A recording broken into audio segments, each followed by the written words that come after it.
अस्सलाम वालेकुम बच्चों। आज का जो हमारा चैप्टर है, हमने नेक्स्ट चैप्टर स्टार्ट करना है, चैप्टर नंबर 3, जो कि है अबाउट दी अकाउंटिंग साइकिल। इससे पहले वाले सारे टॉपिक्स आई होप आप लोगों को क्लियर हो गए होंगे। लास्ट टॉपिक जो हम लोगों ने पढ़ा था वो स्टेटमेंट ऑफ कैश फ्लो पढ़ा था। उससे रिलेटेड आप लोगों के कोई क्वेश्चन हो तो वो आप लोग पूछ सकते हैं।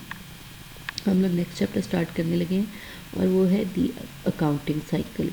अब अकाउंटिंग साइकिल क्या होता है, इसके स्टेप्स क्या है और उसके बाद इसके फर्स्ट सेकंड स्टेप ये इस चैप्टर में हमने कंप्लीट करने। अब सबसे पहले बात ये है कि ये अकाउंटिंग साइकिल क्या चीज़ एक्चुअली होता ये है कि हमने ये देखा था कि इससे पीछे वाले चैप्टर में हमने पढ़ा था कि एक कंपनी या एक हाउस होल्ड जो है उसमें बहुत सारे फाइनेंशियल ट्रांजैक्शंस होती हैं और उन ट्रांजैक्शंस को हमने उसका इम्पेक्ट देखा था on accounting equation.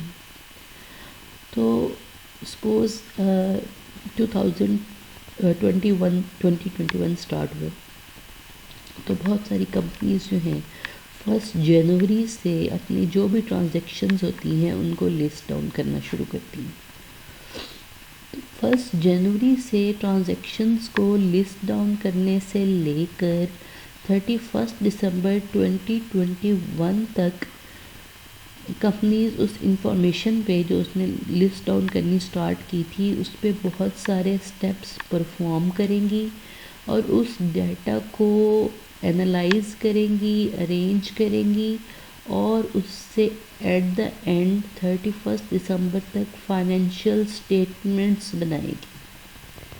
Financial statements क्यों बनाई जाती हैं ये हम लोग पढ़ चुके हैं पिछले चैप्टर में। फाइनेंशियल स्टेटमेंट्स इसलिए बनाई जाती हैं कि पूरे साल के या पूरे एक ड्यूरेशन के डाटा को कंबाइन करके उससे कोई रिज़ल्ट शो किया जा सके और वो रिज़ल्ट शो किया जाता है in the form of financial transactions.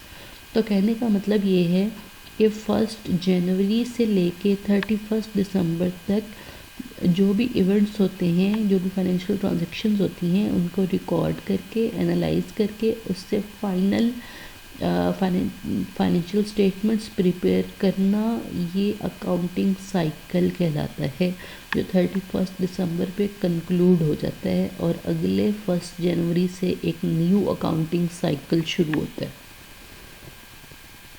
I hope ये साइकिल वाला कॉन्सेप्ट आपको समझ आ गया होगा। मैं एक दो दोबारा बोलती हूँ कि 1 जनवरी या अच्छा, ये सिर्फ मैं एक एग्जांपल दे रही हूँ। 1 जनवरी से 31 दिसंबर तक ये ड्यूरेशन डिफरेंट हो सकती है। अकाउंटिंग साइकिल की ड्यूरेशन डिफरेंट हो सकती है। जैसे हम कह रहे थे कि फॉर 1 ईयर भी हो सकती है। कुछ कंपनीज का साल जून से स्टार्ट होता है, कुछ कंपनी मतलब अपना साल जून से लेके नेक्स्ट ईयर मई तक रखती हैं। कुछ कंपनीज जनवरी टू दिसंबर का ईयर यूज़ करती हैं। कुछ कंपनीज जो हैं वो 6 मंथ का अकाउंटिंग साइकिल चलाती हैं। तो ये कंपनी टू कंपनी वेरी करता है। कुछ अपनी मंथली फाइनेंशियल स्टेटमेंट्स भी बनाती हैं तो उनका अकाउंटिंग साइकिल जो है वो 1 मंथ का होता है। लेकिन टाइम पीरियड पे डिपेंड नहीं करता। डिपेंड ये करता है कि आपने कितनी देर बाद या कितनी रेगुलरली अपनी अकाउंटिंग फाइनेंशियल स्टेटमेंट्स बनानी है, उतना ही छोटा आपका अकाउंटिंग साइकिल होता है। तो हमारा जो नेक्स्ट टॉप वो ये है कि हमने इस अकाउंटिंग साइकिल के स्टेप्स देखने हैं। तो अकाउंटिंग साइकिल के 8 स्टेप्स हैं जिनको हम 1 बाय 1 करेंगे। तो मेरा ख्याल है मैं 8 के 8 अभी मेंशन नहीं करूँगी क्योंकि शायद ऐसा आप लोगों को समझ नहीं आएंगे। जैसे जैसे हम करते जाएंगे स्टेप्स कंप्लीट, वैसे वैसे मैं आपको उनके नाम भी बताती जाऊँगी। जैसे इसका अकाउंटिंग साइकिल का जो फर्स्ट स्टेप है वो है मेकिंग जर्नल एंट्रीज, और सेकंड स्टेप है पोस्टिंग टू लेजर अकाउंट्स। तो मैं भी इसके बाद चले लिख देती हूँ। लेजर अकाउंट्स के बाद preparing trial balance, then making adjusting entries,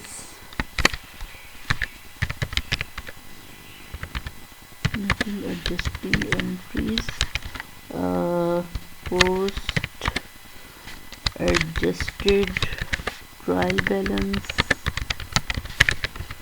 then post adjusted trial balance, and preparing financial statements, closing entries, and then post closing trial balance.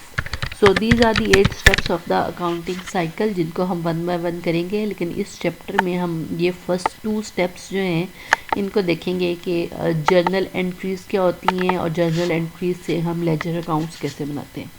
So first of all सबसे ज़्यादा जो हम सीक्वेंस है वो matter करता है अंडरस्टैंडिंग के लिए कि हम एक बात हमने शुरू की कि एक बिज़नेस है, बिज़नेस जो है वो कोई ट्रांजैक्शन करता है, उस ट्रांजैक्शन को हम रिकॉर्ड कर लेते हैं और उस ट्रांजैक्शन का रिकॉर्ड करना उसको हम रिकॉर्ड करते हैं in the form of journal और लेजर। और रिकॉर्ड करने से पहले अब ट्रांजैक्शन आप लोगों को एक्सप्लेन की हुई है कि ट्रांजैक्शन क्या होती है।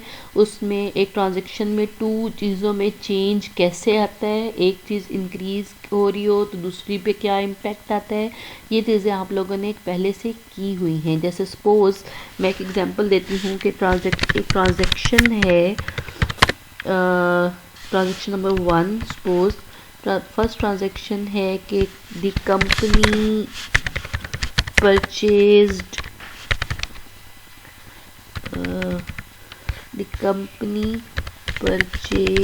लैंड। ठीक, अब यहाँ तक आप लोगों ने किया हुआ है कि ये एक ट्रांजैक्शन है और ट्रांजैक्शन क्या होती है जब हम कुछ एक्सचेंज करते हैं बाय पेइंग कैश और ऑन लोन, लेकिन ये कंपनी ने लैंड परचेज की है बाय पेइंग कैश अमाउंट। ठीक है, तो क्या 2 चीज़ें चेंज हुई हैं इसमें, कंपनी ने कैश पे किया है, कैश पेड, तो इसका मतलब है कंपनी के पास कैश डिक्रीज़ हो जाएगा, जो पहले टोटल कैश था उसमें अब कमी आ जाएगी क्योंकि उसने कैश पे कर दिए, कैश पे की है और लैंड कंपनी ने ख़रीदी है तो लैंड इंक्रीज़ हो जाएगी, कंपनी के पास पहले जितनी लैंड थी अब वो बढ़ जाएगी। तो यहाँ तक आप लोगों ने किया हुआ है, इसमें आप लोगों को कोई इशू नहीं है। तो यही सबसे पहला स्टेप होता है कि जब भी कोई ट्रांजैक्शन हो तो आपने उसमें 2 चीज़ें आइडेंटिफाई करनी होती हैं, ये 2 से ज़्यादा, कि गिव एंड टेक क्या हुआ है, कंपनी ने क्या चीज़ रिसीव की है और क्या चीज़ दी है। तो ये सबसे पहला स्टेप है जो आप लोगों को आता है। इसी में हमने थोड़ा सा इंक्रीज़ करना है, वो इंक्रीज़ ये करना है कि एक कॉन्सेप्ट है जिसको हम कहते हैं डेबिट और क्रेडिट। नेक्स्ट स्टेप बस ये है कि हमने इन दोनों में से आइडेंटिफाई करना है कि कौन सी चीज़ डेबिट हुई है और कौन सी चीज़ क्रेडिट हुई है। इससे पिछले स्टेप तक, ये पिछले चैप्टर में हमारा टास्क बस यहीं तक होता था कि हमने ये आइडेंटिफाई कर लेना था कि क्या चीज़ डिक्रीज़ हुई है और कितनी डिक्रीज़ हुई है और इंक्रीज़ क्या हुआ है और कितना इंक्रीज़ हुआ है। उसी स्टेप में हम ऐड ऑन ये कर रहे हैं कि ये आइडेंटिफाई करने के अलावा हमने ये भी आइडेंटिफाई करना है कि इसमें से कौन सी चीज़ डेबिट हुई है और कौन सी चीज़ क्रेडिट हुई है। अब डेबिट और क्रेडिट होता क्या है, पहले इसको समझ लें कि डेबिट और क्रेडिट क्या होता है। डेबिट और क्रेडिट कह लें कि अकाउंटिंग में सबसे मुश्किल चीज़ें हैं, या मुश्किल इन अ सेंस कि कंफ्यूजिंग चीज़ें हैं कि अक्सर लोग इन दोनों में डिफरेंस नहीं समझ पाते कि डेबिट क्या होता है और क्रेडिट क्या होता है और कब हमने कहना है कि ये चीज़ डेबिट हुई है या क्रेडिट हुई है। तो इसके लिए बड़ा एक आसान सा असूल है, अगर आप लोग इसको कॉन्सेप्ट वाइज ना समझ सकें या अंडरस्टैंडिंग में मुश्किल हो रही हो तो बस एक रूल है वो याद रखना है। वो रूल ये है कि एसेट्स जितने भी होते हैं, जब वो एसेट्स इंक्रीज़ हों तो डेबिट होते हैं और एसेट्स डिक्रीज हों तो क्रेडिट होते हैं। बाकी और कन्फ्यूजन्स जो हैं वो ना भी बेशक आपको समझ आ रही हूँ बाय रूल के या बाय कॉन्सेप्ट के ये डिक्रीज़ है या इंक्रीज़ है या ये डेबिट है या क्रेडिट है, आपने सिर्फ ये याद रखना है, आइडेंटिफाई करना है सबसे पहले तो एक ट्रांजैक्शन में कि एसेट था, जैसे कैश भी एसेट है, लैंड भी एसेट है। उसके बाद आपने देखना है कि ये इंक्रीज़ हुआ है या डिक्रीज़ हुआ है। अगर तो एसेट इंक्रीज़ हुआ है तो आप कहेंगे ये डेबिट है, और अगर एसेट डिक्रीज़ हुआ है तो ये क्रेडिट है। इसी तरह एसेट्स के अलावा लायबिलिटीज़ जब डिक्रीज़ होती हैं तो वो डेबिट होती हैं, जबकि जब लायबिलिटीज़ इंक्रीज़ होती हैं तो वो क्रेडिट होती हैं। और इसी तरह ऑनर्स इक्विटी जब डिक्रीज़ होती है तो वो डेबिट है, और जब इंक्रीज़ होती है ऑनर्स इक्विटी तो वो क्रेडिट है। सॉरी, क्रेडिट नहीं, जब ऑनर्स इक्विटी इंक्रीज़ होगी तो फिर वो क्रेडिट होगी। मैं ये लिखना चाह रही थी। अब अगर अभी भी याद करने में मुश्किल हो तो इसमें एक और सॉर्ट ऑफ शॉर्टकट है या याद रखने के लिए हैक है कि हमें पता है कि ये एक बैलेंस शीट है, एसेट्स इज इक्वल टू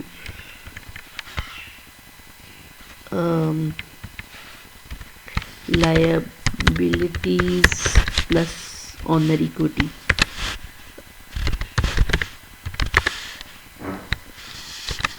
ये अकाउंटिंग इक्वेशन है या ये बैलेंस शीट है। तो इसमें जो ये एसेट्स वाली साइड है, जिस साइड पे एसेट्स लिखे होते हैं हमने, ये वाली साइड, एक ये साइड है और एक ये साइड है।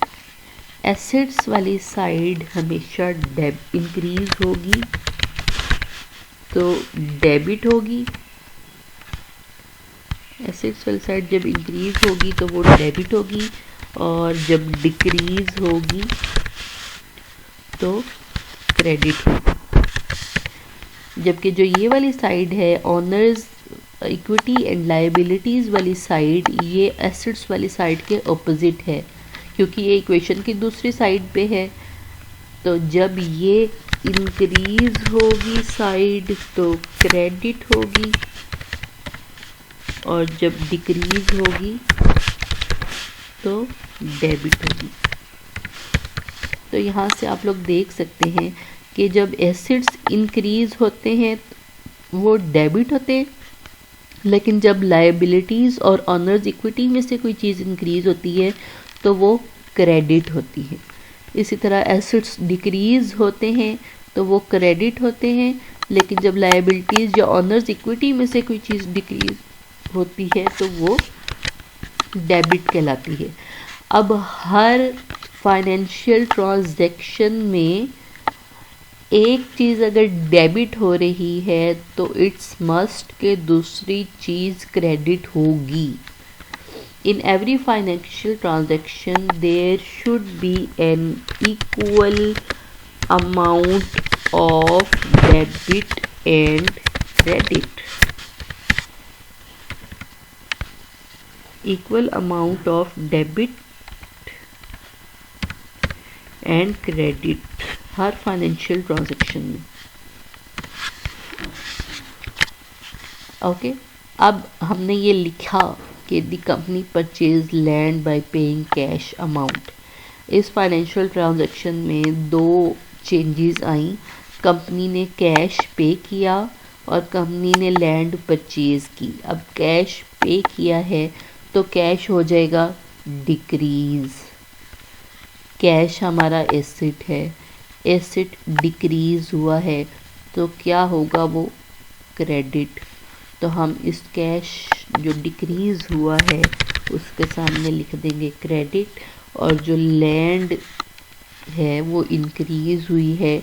लैंड क्या है, वो भी हमारा एसेट है, और जब एसेट इंक्रीज़ होता है तो यहाँ पे ये देखें लिखा हुआ है एसेट इंक्रीज़ होगा तो वो डेबिट हो जाएगा,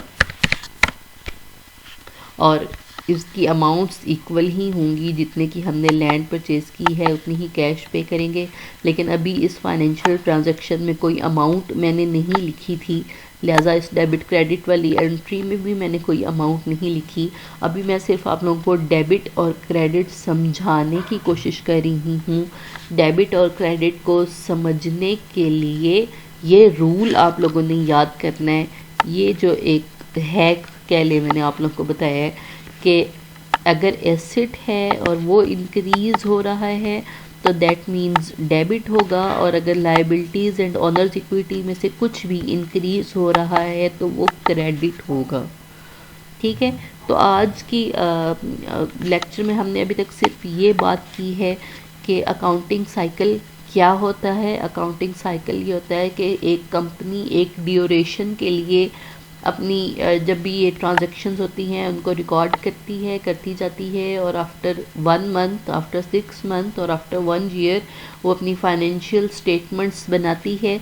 और उसके बाद ये उस अकाउंटिंग साइकिल के पूरे स्टेप्स हैं, 8 स्टेप्स हैं, और जब वो आखिरी स्टेप पे पहुंचती है सपोज़ और उसका ड्यूरेशन ख़त्म हो जाता है तो अगले ड्यूरेशन के स्टार्ट से वो दोबारा से अकाउंटिंग साइकिल बनाना स्टार्ट कर देती है। और ये अकाउंटिंग साइकिल बनाने का पर्पज़ क्या है, तो इसका पर्पज़ ये है कि जो भी इन्वेस्टर है, ये जैसे मैंने आप लोगों को एग्जांपल दी थी कि सपोज़ आप लोगों के घर का बजट है, आप लोग मंथली अपना बजट बनाते हैं और उसको चलाते हैं, अपनी हर ट्रांजैक्शन लिखते जाते हैं, जहाँ पे आपका पैसा खर्च हो रहा है, जहाँ से आ रहा है आप उसको लिखते जाते हैं। तो मंथ के एंड पे आप के पेरेंट्स सपोज़ आपसे कहते हैं भाई तुमने अकाउंटिंग पढ़ी है, हमें ज़रा बताओ तो सही हमारे खर्चे कहाँ ज़्यादा हुए हैं, हमें किस एरिया में कंट्रोल करने की ज़रूरत है, कहाँ से हमें इनकम आ रही है, ये सारी चीज़ें। दैट मीन्स वो आपसे ये फाइनेंशियल स्टेटमेंट्स प्रिपेयर करने का कह रहे हैं।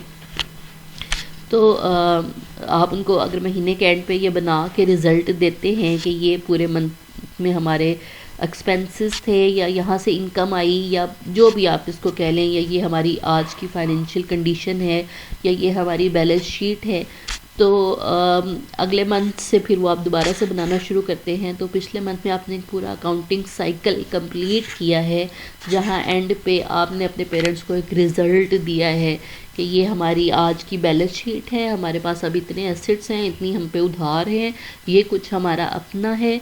तो कंपनीज़ इसी तरह हर स्पेसिफिक ड्यूरेशन के बाद अपना एनालिसिस करती हैं, अपनी परफॉर्मेंस का एनालिसिस करती हैं, और उसके लिए अकाउंटिंग साइकिल बनाया जाता है। कंपनीज इसमें बजाते खुद इंटरेस्टेड होती हैं क्योंकि वो अपनी परफॉर्मेंस देखना चाहती हैं, अपनी अकाउंटेबिलिटी करना चाहती हैं, और इस अकाउंटिंग साइकिल के बाद जो ये फाइनेंशियल स्टेटमेंट्स बनती हैं इसमें इन्वेस्टर्स इंटरेस्टेड होते हैं, वो देखना चाहते हैं कंपनी की परफॉर्मेंस कैसी है, हम इसके शेयर्स ख़रीदें या ना ख़रीदें, हम इस कंपनी को लोन दें या ना दें। तो ये अकाउंटिंग साइकिल बनाने का पर्पस जो है वो ये है कि कंपनीज जो हैं वो अपनी परफॉर्मेंस का एनालिसिस खुद भी कर सकें और उसके रिज़ल्ट्स लोगों को भी दिखा सकें। ये इसके स्टेप्स हैं, जिसमें सबसे पहला स्टेप जो है वो जर्नल एंट्रीज़ करना है। लेकिन जर्नल एंट्रीज़ स्टार्ट करने से पहले आप लोगों को डेबिट और क्रेडिट का पता होना चाहिए कि डेबिट क्या होता है और क्रेडिट क्या होता है। डेबिट और क्रेडिट जो है ये दो अकाउंटिंग की टर्म्स हैं जिनके एज सच खुद कोई मीनिंग नहीं है, इनके बस रूल्स हैं। और इनका रूल जो है वो ये है कि जब भी एसेट इंक्रीज़ होगा तो वो डेबिट कहलाएगा, और जब डिक्रीज़ होगा तो वो क्रेडिट कहलाएगा। इसी तरह लाइबिलिटीज़ एंड ऑनर्स इक्विटी हैं, जब लाइबिलिटीज़ इंक्रीज़ होती हैं तो वो क्रेडिट होंगी, और जब डिक्रीज़ होंगी तो वो डेबिट होंगी। और उसके बाद नेक्स्ट चीज़ जो मैंने कही है वो ये कही है कि हर ट्रांजैक्शन में एक चीज़ अगर डेबिट हो रही है तो तो दूसरी चीज़ मस्ट है कि क्रेडिट हो।